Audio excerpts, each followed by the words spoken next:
नमस्कार विद्यार्थियों, आज हम कक्षा 10 की पुस्तक राजस्थान का इतिहास एवं संस्कृति जो है पुस्तक वो शुरू करने जा रहे हैं और इसका अध्याय हम 2 शुरू करेंगे।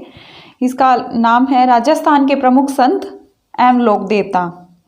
जैसे 13वीं सदी जब शुरू हुई थी, उसकी शुरुआत में राजस्थान में जैसे इस्लाम धर्म और तुर्क आक्रमण आरंभ हो गए थे, जिसके कारण जो राजस्थान में जो लोक देवताओं की जो मान्यता थी, यानी कि जो देवता मानते थे या जो पहले के जो संत थे, उनके जो दृष्टिकोण में परिवर्तन हो गया, उनको मानने में परिवर्तन हो गया, मंदिरों में परिवर्तन हो गया, क्योंकि तुर्की आक्रमणों के कारण और इस्लाम धर्म के प्रवेश के कारण जो मंदिर थे वो तोड़ दिए गए थे और इस पे जो जनता थी उनमें यह एक आतंक सा फैल गया था कि मंदिरों में जाना उस टाइम बहुत ही डिफ़िकल्ट था, उस टाइम में जा नहीं सकते थे।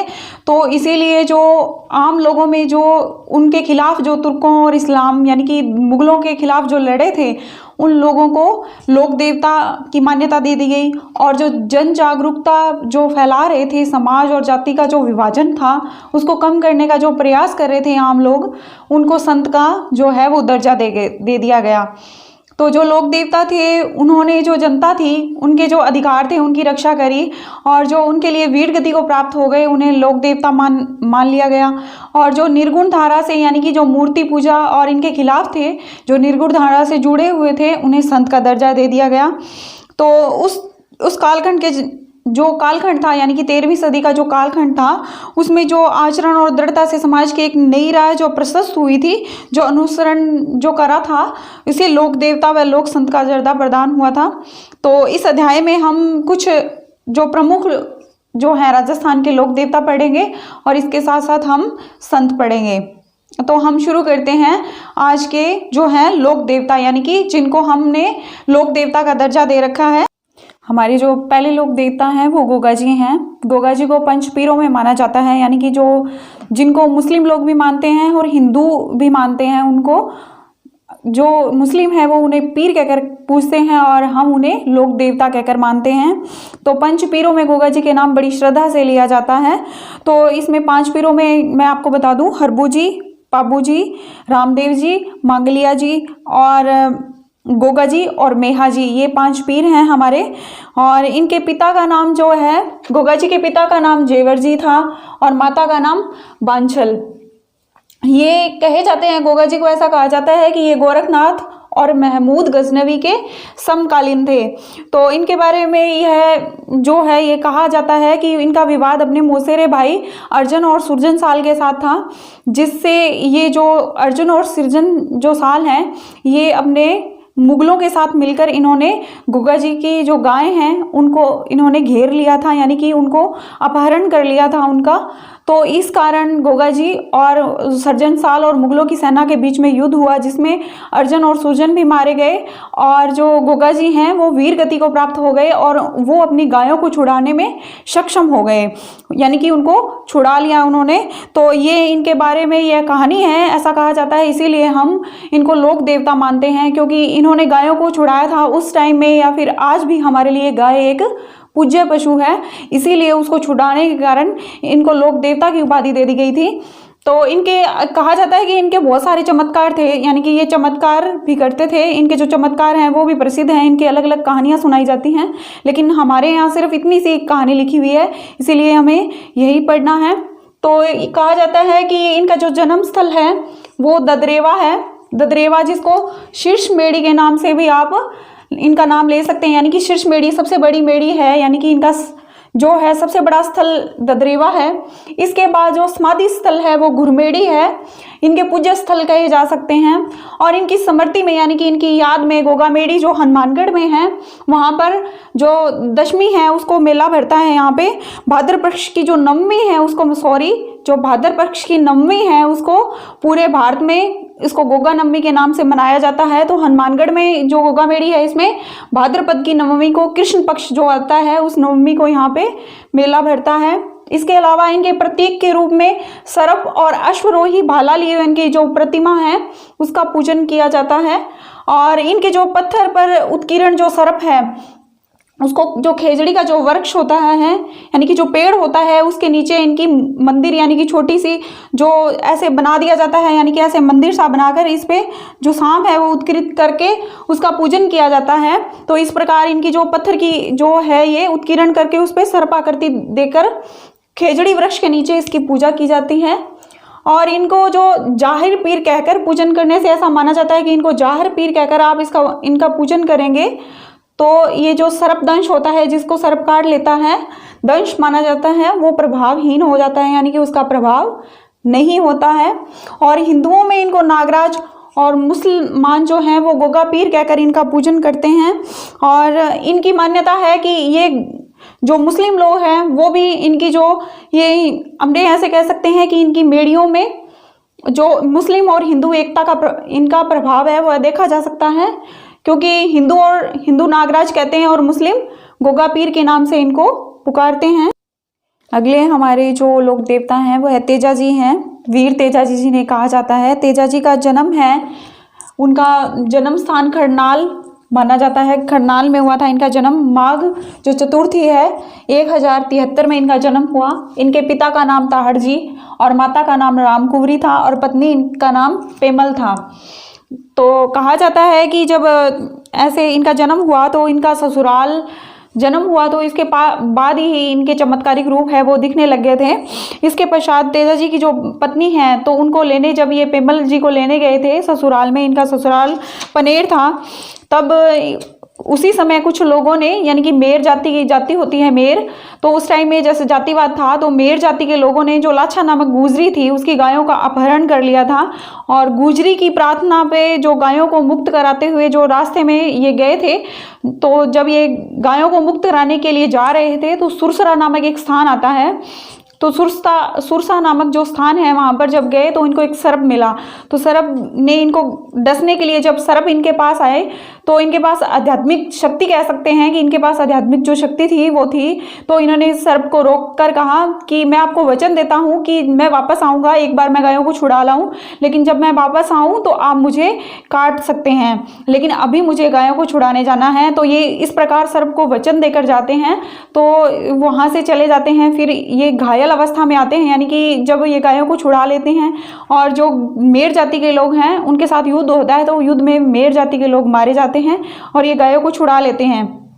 इसके पश्चात ये सुरसरा नामक स्थान पर वापस आते हैं, लेकिन जब ये वापस आते हैं तो इनके शरीर पर कोई ऐसी जगह नहीं होती जहाँ पर इनके घाव ना लगे हों, यानी कि ये पूरे तरीके से घायल हो चुके होते हैं। कोई स्थान ऐसा नहीं बचा होता जहाँ पे इनकी चोट ना लगी हो, तो ये पूरे तरीके से घायल हो चुके होते हैं। तो ये सर्प को अपनी जीभ निकाल के देते हैं, यानी कि जीभ निकाल के देते हैं कि आप मुझे इस जीभ पर काटिए, बाकी तो मैं लहूलुहान हूँ। तो ये जीभ निकाल कर देते हैं तो सर्प इनको जीभ पर काट लेता है और उसी कारण इनकी मृत्यु हो जाती है, यानी कि वीर गति को प्राप्त हो जाते हैं। तो इनकी मृत्यु के पश्चात यानी कि जब इनकी जो सुरसरा नामक स्थान है किशनगढ़ में है, भाद्रपद शुक्ल दशमी को इनकी मृत्यु हो जाती है और तेजा दशमी के नाम से इस भाद्र शुक्ल दशमी को मनाया जाता है। तेजा दशमी पंचमी से लेकर पूर्णिमा तक पर्वतसर नागौर वहाँ पर इनका मेला भरता है और तलवार धारण किए हुए और इनकी जीवा पर जैसे सर्प काटते डस रहा है तो इस प्रकार इनकी प्रतिमा है उसकी पूजा होती है। और तेजा जी की ऐसा माना जाता है कि अगर तेजा जी की तांत बांध ली जाए, यानी कि अगर इनकी दाएं पैर पर अगर आप इनकी तांत बांध लेंगे, दाएं पैर पर अगर आप इनकी तांत बांधेंगे तो जो विष है वह प्रभावहीन हो जाएगा। तो ये जो विष है वह चढ़ता नहीं है, यानी कि खत्म हो जाता है। इस प्रकार गोगा जी की तरह ही इनको सर्प देवता कहा जाता है। अगर आप इनकी तांत बांध लेते हैं तो प्रभावहीन हो जाएगा। लोक देवताओं की जो ये मान्यताएं हैं इनको हम कहानी के रूप में कह सकते हैं या जो लोग हैं उनसे सुनते हैं, लेकिन इनके जो हमें तथ्य हैं वो है प्राप्त नहीं होते, यानी कि साहित्य से प्राप्त नहीं होते। ये कहानियां हैं, लेकिन इस बुक में तो आपको इसलिए है कि आप जो इसको पढ़ सकें या इनसे जो जीवन है उसकी जो रक्षा इन्होंने की उसके बारे में समझ सकें, इसलिए आपको ये पढ़ाई जाती हैं। अगले हैं पाबू जी। बाबू जी का जन्म है, उनका जन्म ऐसा माना जाता है कि इनका जन्म है वह धांधली राठौड़ है, उनके यहाँ हुआ था 1239 में, कोल्लूग्राम में माना जाता है इनका जन्म। लेकिन इनके बारे में हमें जो मुनहोत नैन्सी और जो महाकवि मेड़ जी है उनके अनुसार हमें जो मिलता है, उनकी मान्यताओं के अनुसार इनका जन्म है वह वर्तमान जो बाड़मेर है उसके जो 8 कोस दूर खारी खबाड़ में माना जाता है। बाड़मेर के खारी खबाड़ में इनका जन्म हुआ था। ऐसा माना जाता है कि इनका जो जुन्ना नामक एक अप्सरा थी, यानी कि ये जो किवंतियां मान सकते हैं या फिर कहानियां मान सकते हैं कि जो प्रचलित जो मान्यताएं हैं उनके अनुसार इनका जुन्ना नामक जो एक अप्सरा थी उनके गर्भ से इनका जन्म माना जाता है। बाबू जी की जो विवाह है वह जो अमरकोट के जो हैं सूरजमल सोढा, उनकी पुत्री सोडी है, उनके साथ इनका विवाह है माना जाता है। अमरकोट के सूरजमल सोढा की पुत्री सोडी के साथ इनका विवाह माना जाता है। ऐसा माना जाता है कि इनके विवाह के मध्य उनके प्रतिद्वंदी यानी कि जो इनसे विरोध रखने वाले थे उनके बहनोई जायल माने जाते हैं, नागौर के थे ये जायल जो हैं, और उनके नरेश जो थे नागौर के नरेश जींदराव खींची, इनसे पूर्व यानी कि इनसे पहले का वैर था। इस वैर को निकालने के लिए इन्होंने जो देवल चारणी, जो चारण जाति के थे, देवल चारणी थे, उनकी गायों को इन्होंने घेर लिया था, अपहरण कर लिया था। तो देवल चारणी जो हैं वो इनके पास आते हैं, बाबू जी के पास आते हैं, तो इनका विवाह चल रहा होता है और इन्होंने 3 ही फेरे लिए होते हैं। तो वो आते हैं इनके पास और इस के बारे में बताते हैं कि मेरे गायों का अपहरण करके जो नरेश है जींदराव खींची ये लेकर गए हैं, तो आप इनको छुड़ाइए। तो इस प्रकार जब ये चौथा फेरा लेने वाले होते हैं तो इसको फेरे को बीच में छोड़कर ही ये चले आते हैं। इनकी जो केसर कलामी घोड़ी है उस पर बैठ के ये चले जाते हैं। तो एक कड़े संघर्ष के बाद इन्होंने 1276 में ईस्वी में बाबू जी अपने वीर साथियों के साथ ये वीर गति को प्राप्त हो जाते हैं, यानी कि इनकी मृत्यु हो जाती है। वीरता प्रति जो इनकी प्रतिज्ञा है उसका पालन करते हैं, त्याग और शरणागत और गौ रक्षा हेतु बलिदान का कारण इन्हें जनमानस इन्हें देवता के रूप में मानते हैं, यानी कि जनमानस के ये देवता माने जाते हैं। इन्होंने गौ रक्षा की थी और अपनी जो इन्होंने प्रतिज्ञा ली थी उसका पालन किया था। ये प्रतिज्ञा लेकर जाते हैं अपने, जब इनका विवाह मंडप से ये निकलते हैं तो ये प्रतिज्ञा लेकर निकलते हैं कि मैं गायों को छुड़वा कर ही रहूंगा, चाहे उनकी कितनी ही बड़ी सेना क्यों ना हो। तो इस कारण जो इनका माना जाता है कि इनकी मृत्यु 1276 में हुई और इनका जो प्रमुख जो पूजा स्थल है वह कोल्लू फलोदी में है। और इनका प्रतीक चिन्ह के रूप में जो अश्वरोही यानी कि अश्व पर ये विराजमान है, उस पे बाबू जी जो बैठे हुए हैं भाला लेकर बैठे हुए हैं, अश्वरोही भाला इनका प्रतीक माना जाता है। और इनकी जो इनके पुजारी हैं वो भोपे और भोपियां होते हैं, जो इनकी फड़ का जो वाचन करते हैं, यानी कि बापू जी की जो फड़ है उसका वाचन करते हैं। और इन्हें लक्ष्मण जी का अवतार माना जाता है और इन्हें लक्ष्मण जी का अवतार कहा जाता है कि ये लक्ष्मण जी के अवतार थे, इसीलिए इनमें इतनी शक्ति थी कि इन्होंने अकेले ही अपनी सेनाओं के साथ इन्होंने युद्ध किया। यानी कि जो इनकी सेना थी, यानी कि जींदराव जो खींची है, इनकी इतनी विशाल सेना थी, उनसे इन्होंने अकेले ही मुकाबला कर लिया। तो ये आपके बाबू जी थे। अगले हमारे लोक देवता हैं देवनारायण जी। देवनारायण जी का जो जन्म है वह 1243 में माना जाता है और इनके पिता का नाम भोजा बगड़ावत प्रमुख माने जाते हैं। ये इनकी माता सोडू गुजर जाति की थी, ये गुजर थे। और इनके जन्म से पूर्व ऐसा कहा जाता है जब इनका जन्म हुआ उससे पूर्व ही जो भिनाय शासक थे उन्होंने इनके साथ संघर्ष हुआ और इनके जो 23 भाई हैं वो मारे गए थे। यानी कि इनके जो पिता हैं वो अपने 23 भाइयों के साथ मारे गए थे। और भिनाय शासक से जो है इनकी देवनारायण जी की रक्षा हेतु जो इनकी माता जी हैं यानी कि जो सोडू हैं वो अपने मतलब मायके आ गई थी। इनका जो पीहर है वह मालवा है, माना जाता है कि इनका जो पीहर है वह मालवा था। और कहा जाता है कि जब इनकी 10 वर्ष की आयु हो गई थी तो ये भिनाय शासक से अपना जो बदला है उसको लेने के लिए राजस्थान की तरफ लौट रहे थे। तो रास्ते में ही जो मार्ग में ही इनको जो नगरी आती है, धारा नगरी आती है, वहाँ के जो शासक हैं जयदेव सिंह जो परमार हैं उनकी पुत्री हैं पीपल दे जो इनकी पुत्री हैं उनके साथ इनका जो पीपल दे इनकी जो पुत्री हैं जयदेव सिंह परमार की पुत्री पीमल दे के साथ इनका विवाह है वह कर दिया जाता है। भिनाई के जो ठाकुर हैं उनके साथ संघर्ष माना जाता है। जब इनका संघर्ष हुआ और कहते हैं कि इनका भी संघर्ष गायों को लेकर हुआ था, इन्होंने भी अपना बलिदान है वह गायों को लेकर दिया था। और जो इन्होंने जो वहाँ के जो शासक थे भिनाई शासक जो हैं उनको मारकर इन्होंने अपने पिता की मृत्यु का बदला भी लिया और उसको मौत के घाट उतारकर अपने जो 23 उनके भाई थे, पिता के 23 भाई थे, उनकी भी मौत का इन्होंने बदला लिया। और इनका जो मुख्य पूजा स्थल है वह आसीन माना जाता है भीलवाड़ा में। और भाद्र शुक्ल सप्तमी को यहाँ मेला भरता है और भीलवाड़ा आसीन में ही इनका मेला भरता है भाद्रपद शुक्ल सप्तमी को। और इनके मुख्य अनुयायी कहा जाता है कि मुख्य रूप से इनको गुर्जर जाति के लोग मानते हैं और देवनारायण जी की फड़ है वह भी बाँचते हैं, यानी कि गुर्जरों द्वारा ही देवनारायण जी की जो फड़ है उनका वाचन किया जाता है। और कहा जाता है कि इनका बगड़ावत जो गायन है, यानी कि इनके जो एक गायन है बगड़ावत, अगर आप उसको गाने लगेंगे तो आपको ऐसा माना जाता है कि हर रात अगर आप उसको हर रात 3 पहर तक, यानी कि उसको आप 3 पहर तक उनका गायन करेंगे तो यह 6 माह में, यानी कि 6 महीनों में यह समाप्त हो पाता है। इतना लंबा इनका गायन है। यह कह सकते हैं ये किवंती मान लो या फिर कहानी मान लो कि इस प्रकार इनकी जो कहानी है, यानी कि जो इनकी कहानी कही जाती है या बगड़ावत जो इनका यशोगान करने वाला जो गीत है वह बहुत लंबा है। देवनारायण जी ही कहे जाते हैं कि देवनारायण जी राजस्थान के ऐसे लोक देवता हैं जिनको भी गायों की ही रक्षार्थ हेतु इन्हें पूजा जाता है। अगले हमारे लोक देवता हैं मल्लीनाथ जी। मल्लीनाथ जी का जो जन्म है वह मारवाड़ के, जो इनके पिता का नाम रावल सांकला सालखा और माता का नाम जानीदे है और इनका जन्म स्थान मारवाड़ में है और इनका जन्म हुआ था 1558 ईस्वी में। और ऐसा कहा जाता है कि इनके पिता की मृत्यु के पश्चात इनके जो चाचा थे कान्हड़ दे के यहाँ इन्होंने मेहवा के शासन का जो प्रबंध है वह देखने लगे थे। और चाचा कान्हड़ देव की जो वो मृत्यु है वह 1374 ईस्वी में इनके चाचा कान्हड़ देव की जो है वो मृत्यु हो गई थी। और 1378 ईस्वी में इन्होंने जो फिरोज शाह तुगलक के जो मालवा सूबेदार हैं उनको मारा था। 1378 ईस्वी में फिरोज शाह तुगलक के मालवा सूबेदार को इन्होंने मार कर भगा दिया था, यानी कि उनको मार दिया था और इन्होंने मालवा प्रदेश पर अपना अधिकार स्थापित कर लिया।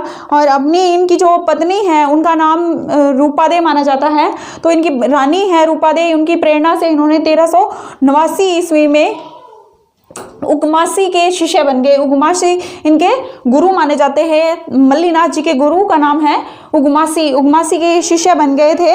और इन्होंने अपने राज्य और दीक्षा इन्होंने योग साधना प्राप्त की और दीक्षा ली। किविंतियों के अनुसार यह विषय दृष्टा थे और देवताओं की तरह यह चमत्कार और प्रसिद्धि प्राप्त यह पुरुष बन चुके थे। यह चमत्कारिक जो है यह चमत्कार करते थे, देवताओं के समान इनके चमत्कार थे, इसीलिए इन्हें लोक देवता की दृष्टि से लोग इनको देखने लगे थे। मल्लीनाथ जी ने मारवाड़ के सारे जो संत हैं उनको यानी कि उनको इकट्ठा किया और व्रत हरि कीर्तन नाम से इन्होंने जो है आयोजन किया था, यानी कि इकट्ठा करके इन्होंने एक सभा का आयोजन किया। 1399 ईस्वी में उसका आयोजन किया गया था। व्रत हरि कीर्तन नाम जो है उसका आयोजन का रखा था इन्होंने। और इनकी मंदिर है वह उनका लूनी नदी के तट पर माना जाता है। तिलवाड़ा बाड़मेर में है इनका मंदिर जो है मल्लीनाथ जी का लूनी नदी के तट पर तिलवाड़ा बाड़मेर में है, जहाँ चैत्र शुक्ल एकादशी से चैत्र शुक्ल एकादशी तक इनका जो विशाल मेला है वह भरता है। और मलानी जो गांव है वह इन्हीं के नाम पर, जो मलानी का नाम रखा गया है, वर्तमान यह बाड़मेर में है मलानी, तो वहाँ पर इनका जो है वह इन्हीं के नाम पर है। पहले यह जोधपुर परगने में आता था लेकिन अब यह बाड़मेर में है, तो इसको हम बाड़मेर में ही मानेंगे। वर्तमान बाड़मेर में है और लेकिन पहले जो था यह पश्चिमी परगने यानी कि जोधपुर में आता था मलानी गांव, तो ये इन्हीं के नाम पर रखा गया है। जो मल्लीनाथ जी हैं ये आपके बहुत ही प्रसिद्धि प्राप्त जो है जोधपुर साइड, इनको बहुत ही अच्छे से माना जाता है। आज हमने गोगा जी, तेजा जी, पाबू जी, देवनारायण जी और मल्लीनाथ इन सारों के बारे में ही, हमने लोक देवताओं के बारे में अच्छे से पढ़ा है। तो आप इनको अच्छे से पढ़िए, इस वीडियो को ध्यान से देखिए। और मैंने जिस तरह समझाया है तो मैं उम्मीद करती हूँ कि आपको बहुत अच्छा लगा होगा। तो ये आज हम 5 ही करेंगे, बाकी जो हैं वो अगली क्लास में आपके होंगे। लोक देवता जो रह गए हैं वह अगली क्लास में करेंगे। धन्यवाद।